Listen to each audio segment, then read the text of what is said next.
মহারাজনীতি বুঝে তারা এরশাদকে, যাকে আমাদের ছাত্র জনতা পতন ঘটিয়েছে, সেই এরশাদকে তারা শেষ দিন, মৃত্যু শেষ দিন পর্যন্ত রাজনীতিতে।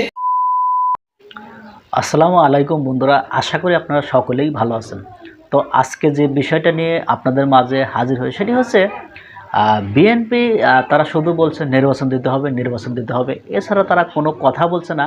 তো এই বিষয়কে কেন্দ্র করে একজন ছাত্র সমন্বয়ক তিনি খুব সুন্দর কথা বলেছেন যে বিএনপি এতদিন বড় আন্দোলন করে কেন তারা জনগণকে একসাথে করে সরকারের পতন করাতে পারেনি, সেই কথাগুলো তিনি তুলে ধরেছেন। তো চলুন আমরা তার মুখ থেকে সে কথাগুলো একটু শুনি। মহারাজনীতি বুঝে তারা এরশাদকে, যাকে আমাদের ছাত্র জনতা পতন ঘটিয়েছে, সেই এরশাদকে তারা শেষ দিন, মৃত্যু শেষ দিন পর্যন্ত রাজনীতি করতে দিয়েছে। এখনো তারা বলতেছে যে শেখ হাসিনাকে আসতে দিবে তারা, শেখ হাসিনা আওয়ামী লীগ নির্বাচন করুক, জনগণ নাকি সিদ্ধান্ত নিবে। এটা নাকি আমরা নাকি বলতে পারবো না যে আওয়ামী লীগের বিরুদ্ধে, মানে আওয়ামী লীগের নিষিদ্ধ কিংবা নিবন্ধন বাতিলের দাবি নাকি করা যাবে না, জনগণ নাকি নির্বাচনের মাধ্যমে সিদ্ধান্ত নেবে। আরে ভাই, এখন তো বলতে হয় যে আমরা কি বোকা নাকি? 5 অগাস্টে তো আমরা ইতিমধ্যেই তো এই জনগণ তো আওয়ামী লীগের বিরুদ্ধে রায় দিয়েছে। আওয়ামী লীগের বিরুদ্ধে রায় হচ্ছে আওয়ামী লীগ একটা পলাতক দল, আওয়ামী লীগ বাংলাদেশ থেকে পালিয়ে গেছে, তারা এখন পরিষ্কারভাবে ভারতের এজেন্ট। সেই দলকে আবার নির্বাচনের মাধ্যমে নির্বাচনে এখানে এনে নির্বাচনের মধ্যে দিয়ে আবার আমাদের প্রমাণ করতে হবে যে আমরা আওয়ামী লীগকে চাই না, আমাদেরকে রাজনীতি শেখাতে আসবেন না। আপনারা 36 বছর ফেল করেছেন বলে 36 দিনের আন্দোলন সফল হয়েছে। আপনারা ভয় পান, তার কারণ হচ্ছে তাদের সামনে আপনাদের অতীতের ভুলগুলো পরিষ্কার, তারা ইতিহাস পড়েছে, তারা খোঁজ নিয়ে দেখেন। এই 5 তারিখের আগে এই নাহিদকে আপনারা, এই পত্রিকাওয়ালারা চিনতেন না। আপনারা জিজ্ঞেস করেছেন নাহিদ কি জঙ্গি নাকি, এটা আমাদেরকে তা প্রমাণ দিতে হয়েছে, সার্টিফিকেট দিতে হয়েছে না নাহিদ জঙ্গি না, মাহফুজ জঙ্গি না। আপনারা খোঁজ দেন নাই, অথচ এই ঢাকা বিশ্ববিদ্যালয়ের বুকের মধ্যে তারা বসে বসে এই বাংলাদেশের ইতিহাস নিয়ে পড়াশোনা করেছে, আপনারা একটা খোঁজ দেন নাই। তো ঢাকা বিশ্ববিদ্যালয়ের ছাত্ররা পড়াশোনা করছে, বাংলাদেশের ইতিহাস নিয়ে পড়ছে, এই খোঁজ আপনাদের কাছে নাই। সারা বাংলাদেশের মানুষের ছাত্রদেরকে আপনারা কিভাবে চিনবেন? চিনতে পারবেন না।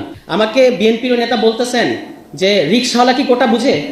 রিকশাওয়ালা আপনার চেয়ে ভালো কোটা বুঝে। জুলাই মাসে এখানে ভাইরাল ভিডিও আছে, দেখেন। রিকশাওয়ালা বলেছে যে আমি রিকশাওয়ালা, আমার ছেলেও কি রিকশাওয়ালা থাকবে নাকি? এখানে আমরা কোটা থাকতে দিব না। রিকশাওয়ালা আপনার চেয়ে বেশি কোটা বুঝে, এবং আপনারা খালি বুঝেন নির্বাচনী একমাত্র আন্দোলন, আর কোনো বাকি আন্দোলন না। চাকরির ইস্যু একটা অত্যন্ত গুরুত্বপূর্ণ ইস্যু। আপনারা লুটপাট ছাড়া, পাচার ছাড়া দুর্নীতিতে 4 বার চ্যাম্পিয়ন করছেন বাংলাদেশকে, আর আওয়ামী লীগের কথা তো বলাই বাহুল্য, পুরো দেশটা ছিবড়া বানিয়ে তারা এখন পালিয়ে গেছে। আপনারা পাচার ছাড়া, দুর্নীতি ছাড়া বাংলাদেশে আর কিছু উপহার দিতে পারেন নাই। আমাদের দেশের ছেলেরা, আমাদের দেশের তরুণরা কিভাবে, তারা কি করে তারা খাবে?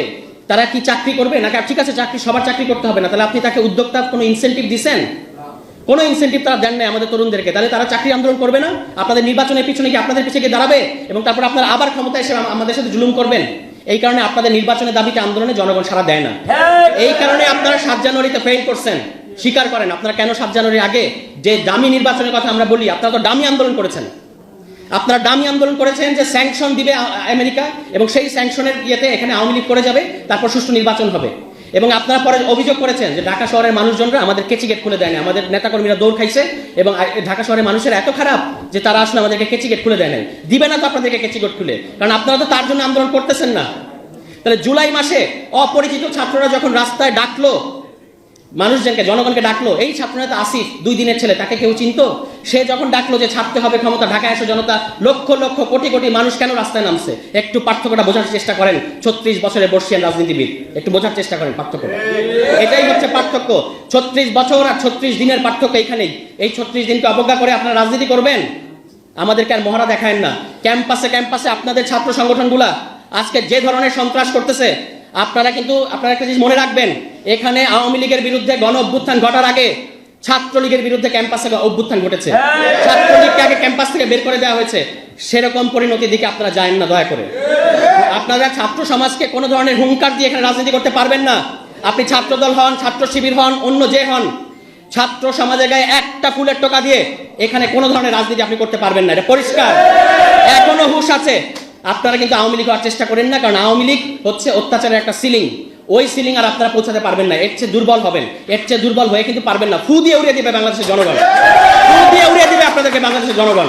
সুতরাং যদি রাজনীতি করতে হয়, জনগণের অধীন থেকে রাজনীতি করেন। জনগণকে হুঁশিয়ার করবেন না, জনগণের অত্যাচার করবেন না, জনগণকে কোনো ধরনের।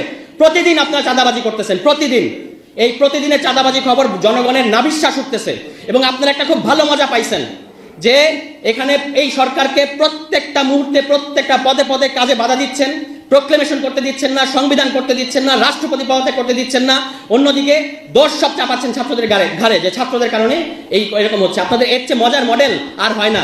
নির্বাচিত হয়ে ক্ষমতায় আসার আগেই আপনারা আসলে ক্ষমতায় চলে গেছেন। এখানে আপনাদের হুঁশ হচ্ছে না, হুঁশে আসেন। এখানে একটা গণতান্ত্রিক রাষ্ট্র হলে আপনাদের অনেক সমস্যা হয়, এটা আমরা বুঝতে পারি। ওই যে এক ব্যক্তি কেন্দ্রিক ক্ষমতা কাঠামো সংবিধানের মধ্যে, তো আল্লাহর পরে একমাত্র প্রধানমন্ত্রী হচ্ছে সবচেয়ে ক্ষমতাধর, এই যে ক্ষমতার কাঠামো, এইটা আপনাদের খুব মজা লাগে, আমরা বুঝতে পারি, কিন্তু এইবার আর আমরা এটা করতে দিব না। তো বন্ধুরা, আমরা স্ক্রিনে সেই কথাগুলো শুনলাম, তো খুবই যুক্তিপূর্ণ কথা বলেছে, খুবই সুন্দর কথা বলেছে। তো বিএনপি তারা এখন লাফালাফি করছে, এতদিন কোথায় ছিল এই বিএনপি? তারা কিন্তু এতদিন একটা ভালো ট্রাক পর্যন্ত তারা সরাতে পারে নাই, তো সেটা অনেকেই বলছে। তো এই বিষয়টা নিয়ে আপনাদের যদি কোনো মতামত থাকে অবশ্যই কমেন্ট বক্সে জানিয়ে যাবেন। তো বন্ধুরা, ভালো থাকবেন, সুস্থ থাকবেন, দেখা হবে পরবর্তী কোনো ভিডিও নিয়ে। সে পর্যন্ত ভালো থাকুন, আল্লাহ হাফেজ।